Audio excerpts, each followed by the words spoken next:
The smell of fresh chlorine and the warm summer breeze.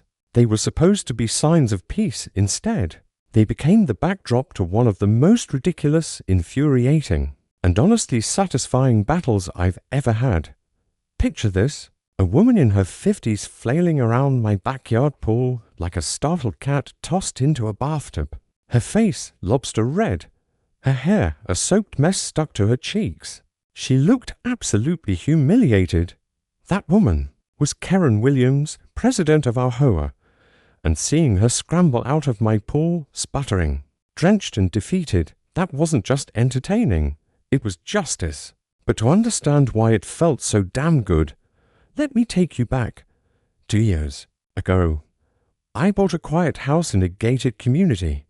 Nothing fancy, just peaceful, and a backyard. Perfect for a dream I'd been saving for, a private pool. After years of grinding through a high-stress job, this was my reward. I skipped vacations, worked overtime, and finally turned the dream into an oasis, mood lighting. Bamboo screens, a lounge area, soft music. It was my sanctuary. Then came Karen. I'd heard whispers about her, how she ran the neighborhood, how no decision passed without her say-so. But I paid my HOA dues and kept to myself. I wasn't looking for drama. Until I came home one day and found Karen floating in my pool like she owned it. No warning, no invitation, just her, sunbathing on my floaty. "What are you doing in my pool?" I asked. She casually pushed her sunglasses up and said, "Oh, I'm just doing a standard inspection." Inspection of what? My pool, yes, she said matter-of-factly. As HOA president, I need to ensure all backyard amenities are safe and within community guidelines. Don't worry, it's nothing personal. Her arrogance was unbelievable. For a moment, I almost wondered if she actually had that kind of power. She didn't. I double-checked the HOA rules. No, where did it say she could enter private property? In fact, it clearly stated that backyard amenities were outside HOA jurisdiction and less visible from the street. So, I filed a complaint, but the board, total Karen fan club.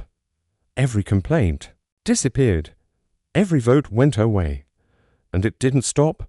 Over the next month, I found signs she'd been using my pool while I was away. Towels moved, chlorine tampered with, wine cooler bottles left behind. So I installed cameras, not to catch a criminal, to catch a queen bee drunk on her own power. And then, one day, I confronted her again. You can't just walk into someone's backyard and use their pool. She smiled.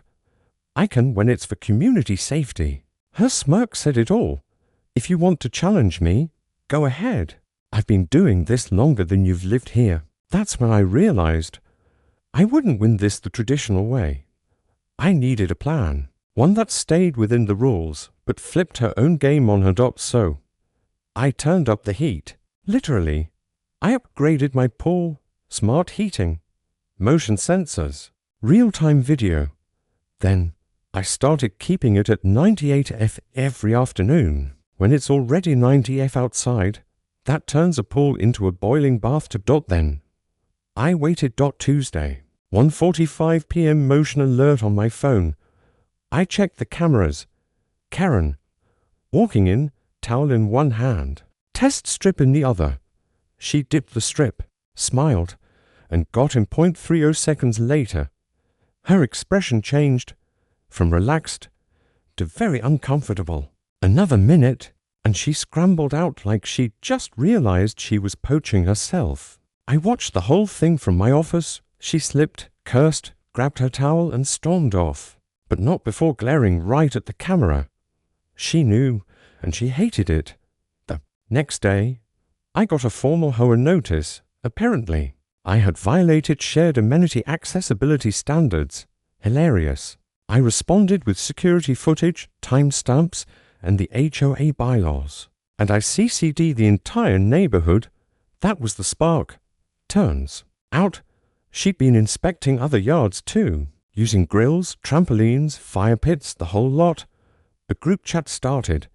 We organized, and for the first time in 6 years, Karen got voted out. Now, my pool is mine again. Private. peaceful, still warm, just not scalding. But every time I turn on the heater, I smile, because Karen learned the hard way. She wasn't untouchable. She was just another neighbor, one who finally got wet with the truth.